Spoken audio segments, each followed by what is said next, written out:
श्रीहरिद्रा गणेश कवच। ईश्वर उवाच शृणु वक्ष्यामि कवच सर्वसिद्धिकरं प्रिये। पठित्वा पाठयित्वा च मुच्यते सर्वसङ्कटात्। अज्ञात्वा कवचं देवी गणेशस्य मनुं जपेत्। सिद्धिर्न जायते तस्य कल्पकोटिशतैरपि। ॐ आमोदश्च शिरः पातु प्रमोदश्च शिखोपरि। सम्मोदो भ्रूयुगे पातु भ्रूमध्ये च गणाधिपः। गणाक्रीडो नेत्रयुगमं नासायां गणनायकः।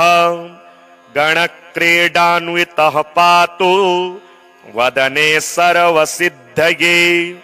जिह्वायां सुमुखः पातु ग्रीवायां दुर्मुखः सदा। विघ्नेशो हृदये पातु विघ्ननाथश्च वक्ष्यसि। गणानां नायकः पातु बाहुयुग्मं सदा मम। विघ्नकर्ता च ह्युदरे विघ्नहर्ता च लिङ्गके। गजवक्त्रः कटिदेशे एकदन्तो नितम्बके। लम्बोदरः सदा पातु गुह्यदेशे ममारुणः। व्यालयज्ञोपवीते मां पातु पादयुगे सदा। जापकः सर्वदा पातु जानुजङ्गे गणाधिपः। हारिद्रः सर्वदा पातु सर्वाङ्गे गणनायकः। य इदं प्रपठे नित्यं गणेशस्य महेश्वरी। कवचं सर्वसिद्धाख्यं सर्वविघ्नविनाशनं। सर्वसिद्धिकरं साक्षात् सर्वपापविमोचनं। सर्वसम्पत्प्रदं साक्षात् सर्वदुःखविमोक्षणं। सर्वापत्तिप्रशमनं सर्वशत्रुक्षयङ्करं। ग्रहपीडाज्वरारोगा ये चान्ये गुह्यकादयः। पठनाद्धारणादेव नाशमायन्ति तत्क्षणात्।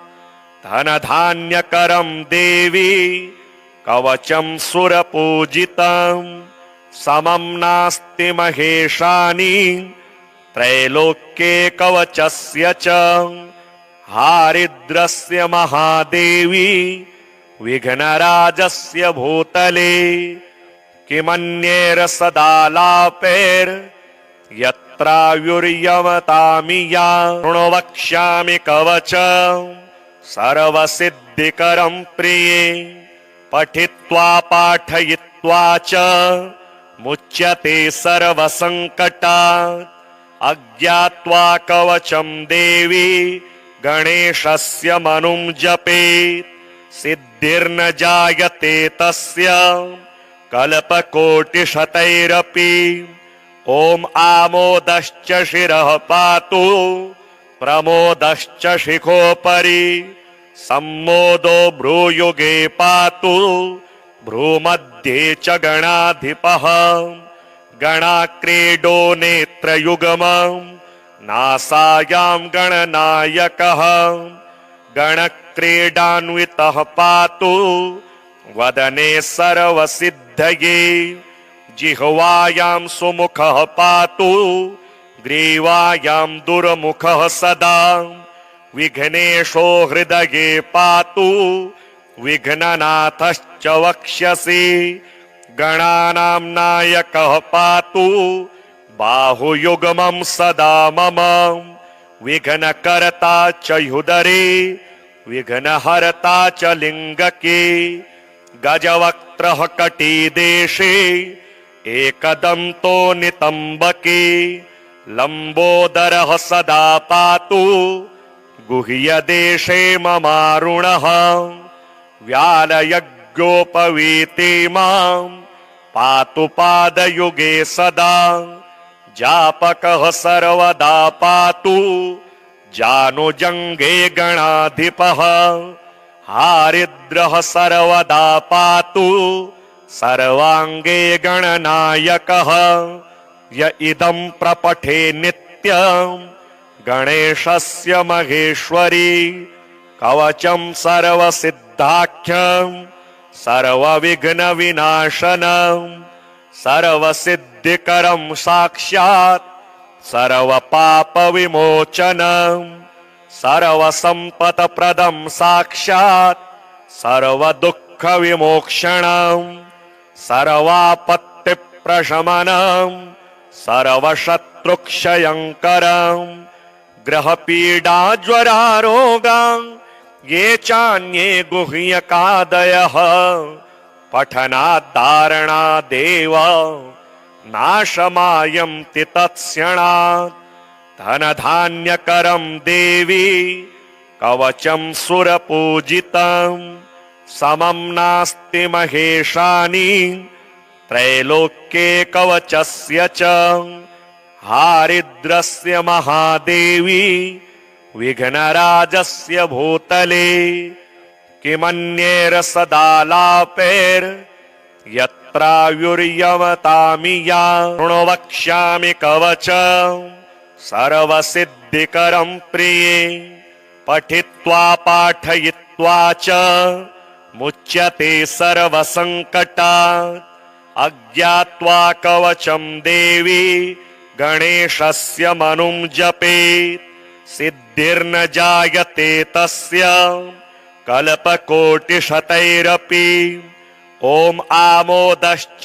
शिरः पातु प्रमोदश्च शिखोपरि सम्मोदो भ्रूयुगे पातु भ्रूमध्ये च गणाधिपः गणाक्रीडो नेत्रयुगमं नासायां गणनायकः गणक्रीडान्वितः पातु वदने सर्वसिद्धये जिह्वायां सुमुखः पातु ग्रीवायां दुर्मुखः सदा विघ्नेशो हृदये पातु विघ्ननाथश्च वक्ष्यसि गणानां नायकः पातु बाहुयुग्मं सदा मम विघ्नकर्ता च ह्युदरे विघ्नहर्ता च लिङ्गके गजवक्त्रः कटिदेशे एकदन्तो नितम्बके लम्बोदरः सदा पातु गुह्यदेशे ममारुणः व्यालयज्ञोपवीते मां पातु पादयुगे सदा जापकः सर्वदा पातु जानुजङ्गे गणाधिपः हारिद्रः सर्वदा पातु सर्वाङ्गे गणनायकः य इदं प्रपठे नित्यं गणेशस्य महेश्वरी कवचं सर्वसिद्धाख्यं सर्वविघ्नविनाशनं सर्वसिद्धिकरं साक्षात् सर्वपापविमोचनं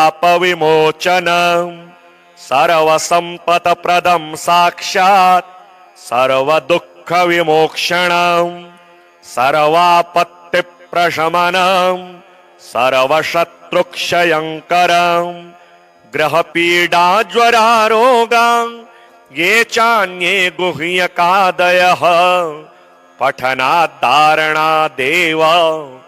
नाशमायन्ति तत्क्षणात् धनधान्यकरं देवी कवचं सुरपूजितं समं नास्ति महेशानि त्रैलोक्ये कवचस्य च हारिद्रस्य महादेवी विघ्नराजस्य भूतले किमन्यैर्सदालापैर्यत्रायुर्यमतामि या शृणु वक्ष्यामि कवचं सर्वसिद्धिकरं प्रिये पठित्वा पाठयित्वा च मुच्यते सर्वसङ्कटात् अज्ञात्वा कवचं देवी गणेशस्य मनुं जपेत् सिद्धिर्न जायते तस्य कल्पकोटिशतैरपि। ॐ आमोदश्च शिरः पातु प्रमोदश्च शिखोपरि। सम्मोदो भ्रूयुगे पातु भ्रूमध्ये च गणाधिपः। गणाक्रीडो नेत्रयुगमं नासायां गणनायकः। गणक्रीडान्वितः पातु वदने सर्वसिद्धये। जिह्वायां सुमुखः पातु ग्रीवायां दुर्मुखः सदा। विघ्नेशो हृदये पातु विघ्ननाथश्च वक्ष्यसि। गणानां नायकः पातु बाहुयुग्मं सदा मम। विघ्नकर्ता च ह्युदरे विघ्नहर्ता च लिङ्गके। गजवक्त्रः कटिदेशे एकदन्तो नितम्बके। लम्बोदरः सदा पातु गुह्यदेशे ममारुणः। व्यालयज्ञोपवीते मां पातु पादयुगे सदा। जापकः सर्वदा पातु जानुजङ्गे गणाधिपः। हारिद्रः सर्वदा पातु सर्वाङ्गे गणनायकः। य इदं प्रपठे नित्यं गणेशस्य महेश्वरी। कवचं सर्वसिद्धाख्यं सर्वविघ्नविनाशनं। सर्वसिद्धिकरं साक्षात् सर्वपापविमोचनं। सर्वसम्पत्प्रदं साक्षात् सर्वदुःखविमोक्षणं। सर्वापत्तिप्रशमनं सर्वशत्रुक्षयङ्करं। ग्रहपीडाज्वरारोगा ये चान्ये गुह्यकादयः। पठनाद्धारणादेव नाशमायन्ति तत्क्षणात्। धनधान्यकरं देवी कवचं सुरपूजितं। समं नास्ति महेशानि त्रैलोक्ये कवचस्य च। हारिद्रस्य महादेवी विघ्नराजस्य भूतले। किमन्येर सदालापैर्यत्रायुर्यमतामि या। शृणु वक्ष्यामि कवचं सर्वसिद्धिकरं प्रिये। पठित्वा पाठयित्वा च मुच्यते सर्वसङ्कटात्। अज्ञात्वा कवचं देवी गणेशस्य मनुं जपेत्। सिद्धिर्न जायते तस्य कल्पकोटिशतैरपि। ॐ आमोदश्च शिरः पातु प्रमोदश्च शिखोपरि। सम्मोदो भ्रूयुगे पातु भ्रूमध्ये च गणाधिपः। गणाक्रीडो नेत्रयुगमं नासायां गणनायकः। गणक्रीडान्वितः पातु वदने सर्वसिद्धये। जिह्वायां सुमुखः पातु ग्रीवायां दुर्मुखः सदा। विघ्नेशो हृदये पातु विघ्ननाथश्च वक्ष्यसि। गणानां नायकः पातु बाहुयुग्मं सदा मम। विघ्नकर्ता च ह्युदरे विघ्नहर्ता च लिङ्गके। गजवक्त्रः कटिदेशे एकदन्तो नितम्बके। लम्बोदरः सदा पातु गुह्यदेशे ममारुणः। व्यालयज्ञोपवीते मां पातु पादयुगे सदा। जापकः सर्वदा पातु जानुजङ्गे गणाधिपः। हारिद्रः सर्वदा पातु सर्वाङ्गे गणनायकः। य इदं प्रपठे नित्यं गणेशस्य महेश्वरी। कवचं सर्वसिद्धाख्यं सर्वविघ्नविनाशनं। सर्वसिद्धिकरं साक्षात् सर्वपापविमोचनं सर्वसम्पत्प्रदं साक्षात् सर्वदुःखविमोक्षणं सर्वापत्तिप्रशमनं सर्वशत्रुक्षयङ्करं ग्रहपीडाज्वरारोगां ये चान्ये गुह्यकादयः पठनाद्धारणादेव नाशमायन्ति तत्क्षणात् धनधान्यकरं देवी कवचं सुरपूजितं समं नास्ति महेशानि त्रैलोक्ये कवचस्य च हारिद्रस्य महादेवी विघ्नराजस्य भूतले किमन्यैर्सदालापैर्यत्रायुर्यमतामि या शृणु वक्ष्यामि कवचं सर्वसिद्धिकरं प्रिये पठित्वा पाठयित्वा च मुच्यते सर्वसङ्कटात् अज्ञात्वा कवचं देवी गणेशस्य मनुं जपेत् सिद्धिर्न जायते तस्य कल्पकोटिशतैरपि ॐ आमोदश्च शिरः पातु प्रमोदश्च शिखोपरि सम्मोदो भ्रूयुगे पातु भ्रूमध्ये च गणाधिपः गणाक्रीडो नेत्रयुगमं नासायां गणनायकः गणक्रीडान्वितः पातु वदने सर्वसिद्धये जिह्वायां सुमुखः पातु ग्रीवायां दुर्मुखः सदा विघ्नेशो हृदये पातु विघ्ननाथश्च वक्ष्यसि गणानां नायकः पातु बाहुयुग्मं सदा मम विघ्नकर्ता च ह्युदरे विघ्नहर्ता च लिङ्गके गजवक्त्रः कटिदेशे एकदन्तो नितम्बके लम्बोदरः सदा पातु गुह्यदेशे ममारुणः व्यालयज्ञोपवीते मां पातु पादयुगे सदा जापकः सर्वदा पातु जानुजङ्गे गणाधिपः हारिद्रः सर्वदा पातु सर्वाङ्गे गणनायकः य इदं प्रपठे नित्यं गणेशस्य महेश्वरी कवचं सर्वसिद्धाख्यं सर्वविघ्नविनाशनं सर्वसिद्धिकरं साक्षात् सर्वपापविमोचनं सर्वसम्पत्प्रदं साक्षात् सर्वदुःखविमोक्षणं सर्वापत्तिप्रशमनं सर्वशत्रुक्षयङ्करं ग्रहपीडाज्वरारोगां ये चान्ये गुह्यकादयः पठनाद्धारणादेव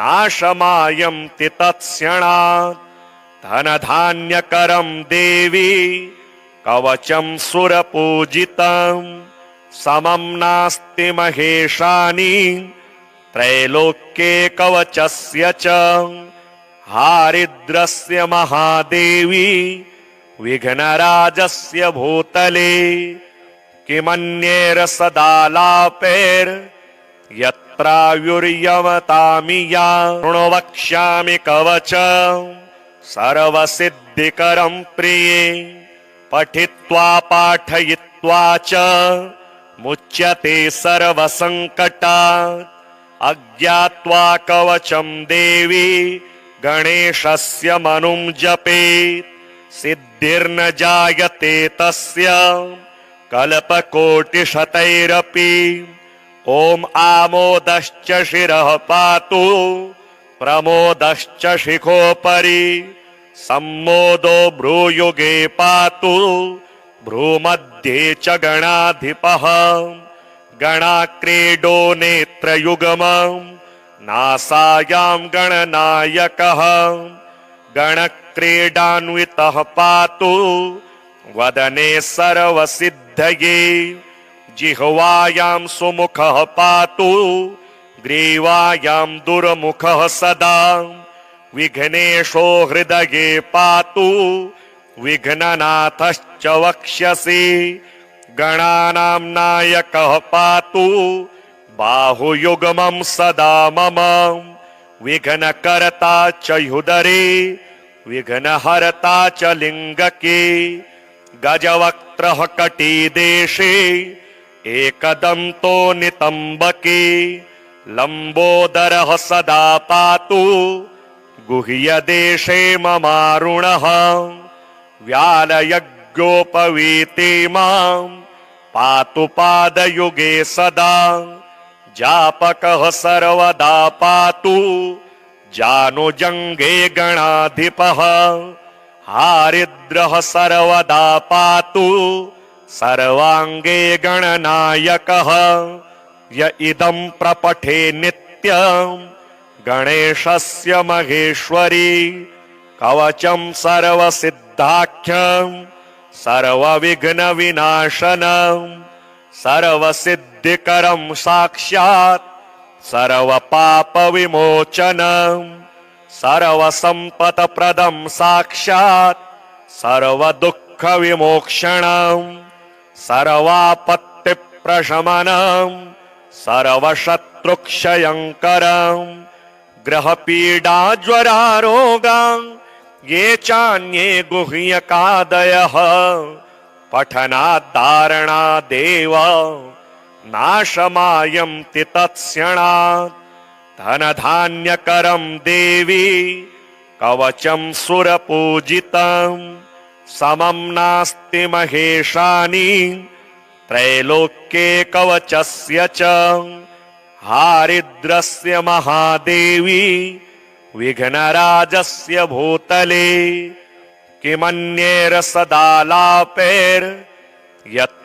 किमन्यैर्सदालापैर्यत्रायुर्यमतामि या शृणु कवचं सर्वसिद्धिकरं प्रिये पठित्वा पाठयित्वा च मुच्यते सर्वसङ्कटात् अज्ञात्वा कवचं देवी गणेशस्य मनुं जपेत् सिद्धिर्न जायते तस्य कल्पकोटिशतैरपि ॐ आमोदश्च शिरः पातु प्रमोदश्च शिखोपरि सम्मोदो भ्रूयुगे पातु भ्रूमध्ये च गणाधिपः गणाक्रीडो नेत्रयुगमं नासायां गणनायकः गणक्रीडान्वितः पातु वदने सर्वसिद्धये जिह्वायां सुमुखः पातु ग्रीवायां दुर्मुखः सदा विघ्नेशो हृदये पातु विघ्ननाथश्च वक्ष्यसि गणानां नायकः पातु बाहुयुग्मं सदा मम विघ्नकर्ता च ह्युदरे विघ्नहर्ता च लिङ्गके गजवक्त्रः कटिदेशे एकदन्तो नितम्बके लम्बोदरः सदा पातु गुह्यदेशे ममारुणः व्यालयज्ञोपवीते मां पातु पादयुगे सदा जापकः सर्वदा पातु जानुजङ्गे गणाधिपः हारिद्रः सर्वदा पातु सर्वाङ्गे गणनायकः य इदं प्रपठे नित्यं गणेशस्य महेश्वरी कवचं सर्वसिद्धाख्यं सर्वविघ्नविनाशनं सर्वसिद्धिकरं साक्षात् सर्वपापविमोचनं सर्वसम्पत्प्रदं साक्षात् सर्वदुःखविमोक्षणं सर्वापत्तिप्रशमनं सर्वशत्रुक्षयङ्करं ग्रहपीडाज्वरारोगां ये चान्ये गुह्यकादयः पठनाद्धारणादेव नाशमायन्ति तत्क्षणात् धनधान्यकरं देवी कवचं सुरपूजितं समं नास्ति महेशानि त्रैलोक्ये कवचस्य च हारिद्रस्य महादेवी विघ्नराजस्य भूतले किमन्येर सदालापैर् यत्रायुर्यमतामि या शृणु वक्ष्यामि कवचं सर्वसिद्धिकरं प्रिये पठित्वा पाठयित्वा च मुच्यते सर्वसङ्कटात् अज्ञात्वा कवचं देवी गणेशस्य मनुं जपेत् सिद्धिर्न जायते तस्य कल्पकोटिशतैरपि ॐ आमोदश्च शिरः पातु प्रमोदश्च शिखोपरि सम्मोदो भ्रूयुगे पातु भ्रूमध्ये च गणाधिपः गणाक्रीडो नेत्रयुगमं नासायां गणनायकः गणक्रीडान्वितः पातु वदने सर्वसिद्धये जिह्वायां सुमुखः पातु ग्रीवायां दुर्मुखः सदा विघ्नेशो हृदये पातु विघ्ननाथश्च वक्ष्यसि गणानां नायकः पातु बाहुयुग्मं सदा मम विघ्नकर्ता च ह्युदरे विघ्नहर्ता च लिङ्गके गजवक्त्रः कटिदेशे एकदन्तो नितम्बके लम्बोदरः सदा पातु गुह्यदेशे ममारुणः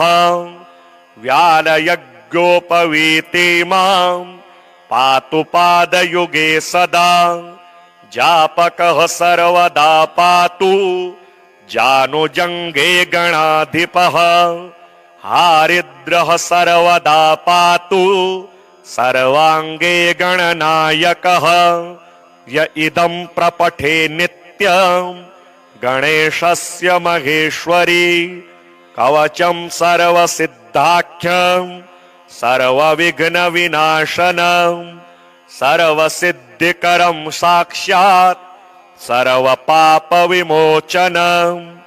सर्वसम्पत्प्रदं साक्षात् सर्वदुःखविमोक्षणं सर्वापत्तिप्रशमनं सर्वशत्रुक्षयङ्करं ग्रहपीडाज्वरारोगां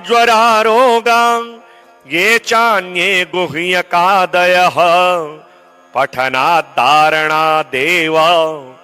नाशमायन्ति तत्क्षणात् धनधान्यकरं देवी कवचं सुरपूजितं समं नास्ति महेशानि त्रैलोक्ये कवचस्य च हारिद्रस्य महादेवी विघ्नराजस्य भूतले किमन्येर सदालापैर् यत्रायुर्यमतामि या शृणु वक्ष्यामि कवचं सर्वसिद्धिकरं प्रिये पठित्वा पाठयित्वा च मुच्यते सर्वसङ्कटात् अज्ञात्वा कवचं देवी गणेशस्य मनुं जपेत् सिद्धिर्न जायते तस्य कल्पकोटिशतैरपि ॐ आमोदश्च शिरः पातु